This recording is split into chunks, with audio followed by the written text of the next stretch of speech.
Pag walang farmers, gutom ang mga tao sa buong mundo.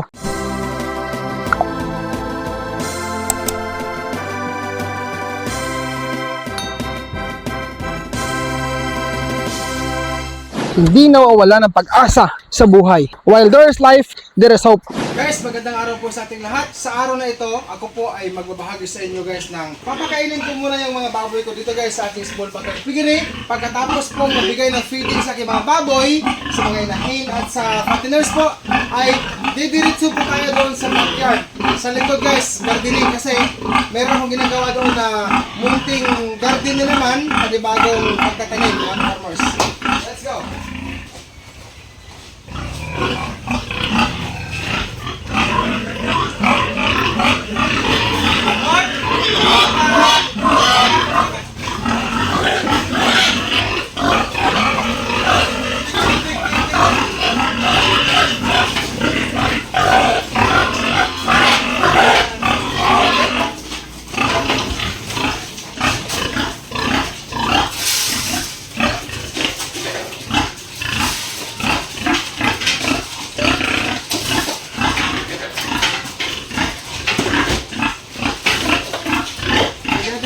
Mga ka-farmers,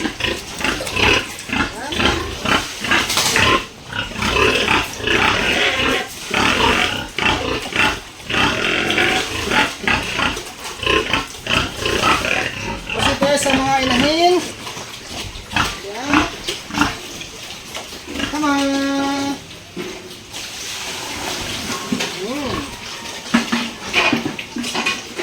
Come on.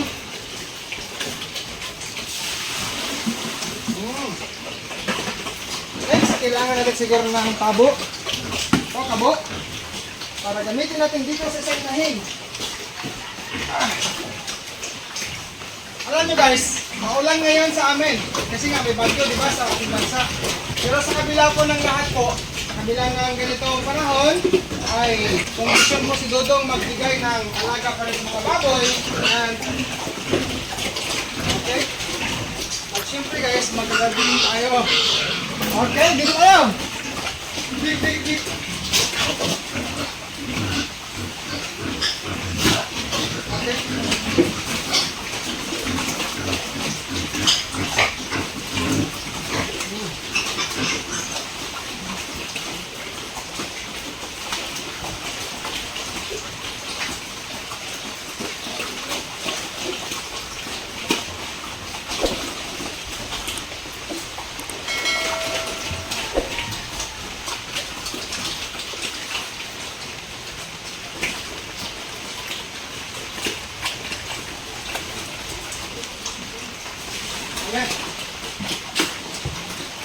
So dito guys, by the way, yung fatteners namin, 6 na lang naiiwan kasi nga nagbawas kami. O nagbinta kami last 3 days, no? 7 piraso, kaya sila na lang po 6 ang naiiwan. Okay? By the way guys, ito large weight namin na baboy, inahin, first timer. Pinarisan po namin yan ng large weight din na boar. Siya nga pala guys, yung mga baboy inahin po namin ay patuloy pong kumakain ng Pigrolac Mama Pro Developer po para sa baboy inahin na feeds.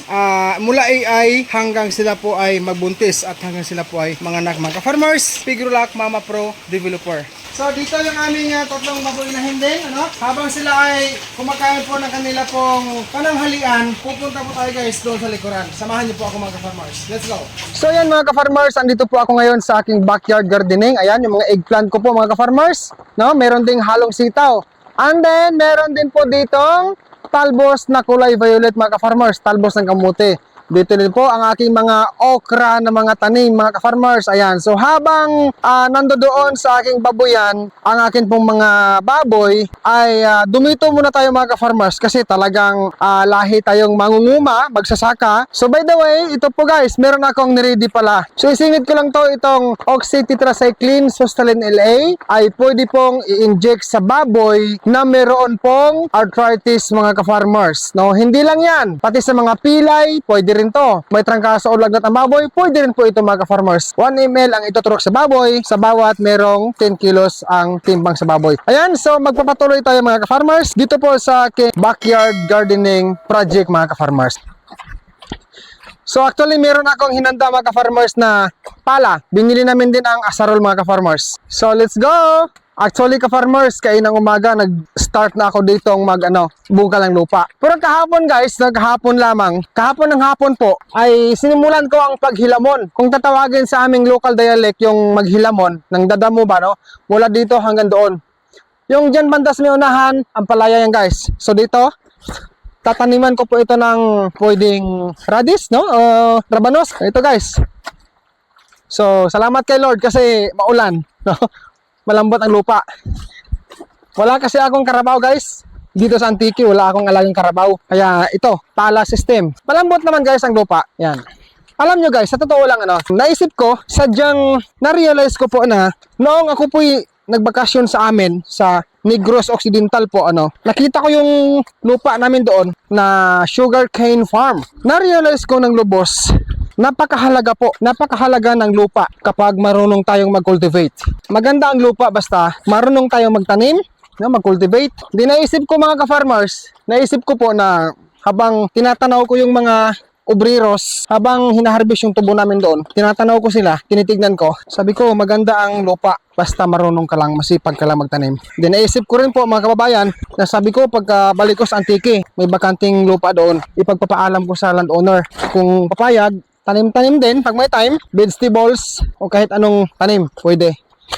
At least, habang nag-aalaga tayo ng baboy dito sa amin, habang nag-aalaga kami ng baboy, mas maganda na may pananim tayo mga kababayan. Alam nyo guys, sa totoo lang, ako namimiss ko talaga sobra. Namimiss kong manguma. Namimiss ko po na magtatanim. Yan, mula rito mga ka-farmers, hanggang doon po. Doon sa unahan, sa likuran ko. Dahil wala tayong karabaw dito, wala kaming alagang karabaw, na siya sanang magbubungkal ng lupa. Nasya sana ang ating gagamitin sa pag-araro para sa land preparation. Wala Kaya ito na lang para paraan, pala, tsaka asarol. Meron din akong rake guys. Namimiss ko talaga guys mag ganito. Kasi ito yung kinalakihan kong trabaho.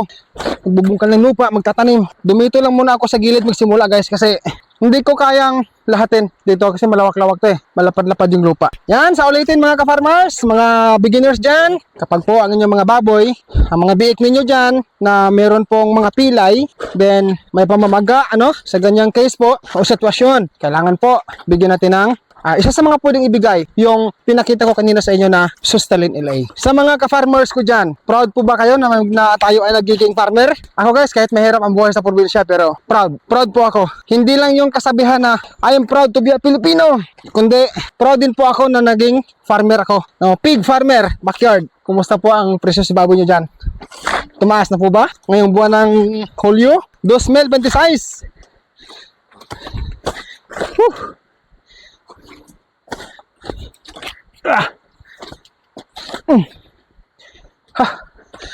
Maganda rin naman guys ang pala.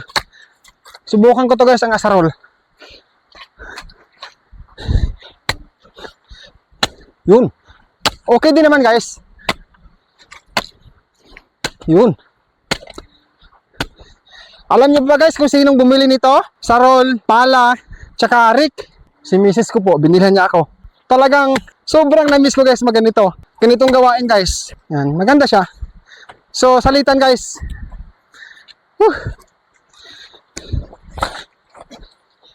Mabilis ang pala.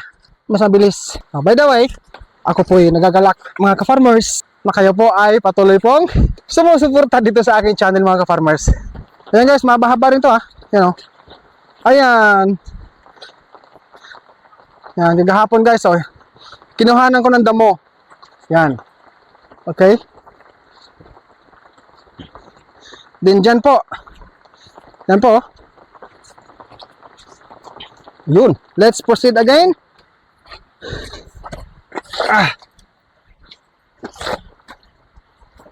Sa totoo lang nakakatuwa. Kasi alam mo, kahit ang buhay, sabi nga nila, ang buhay ay wither-wither lang. Pero, ang importante guys, tayo po ay hindi nawawala ng pag-asa sa buhay. While there is life, there is hope. Kasi kahapon guys, habang ako nagdadamo dito, mahirap kung hindi madamuhan.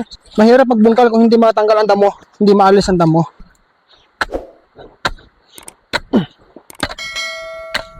Kasi kung doon ako sa amin sa Negros, araw-araw guys, nasa kami, sa aming sakahan. Sugarcane farm.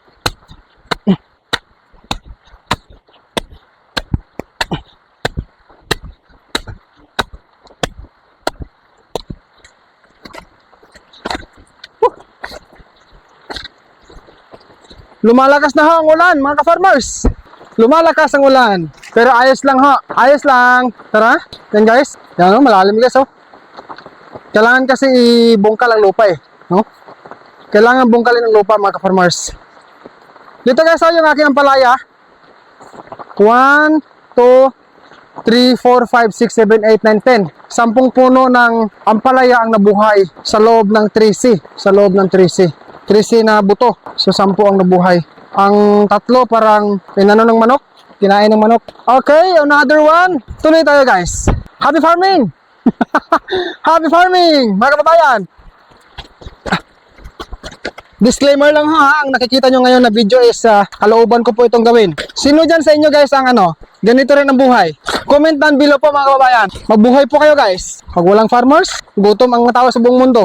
Agree po ba kayo guys? Pag walang farmers, gutom ang mga tao sa buong mundo. So ngayon guys, pansamantala pong iiwan ko to dahil kailangan ko na mapahinga guys. Kailangan ko na mapahinga mga farmers kasi mamaya iba na naman trabaho ang gagawin ko sa aking mga baboy.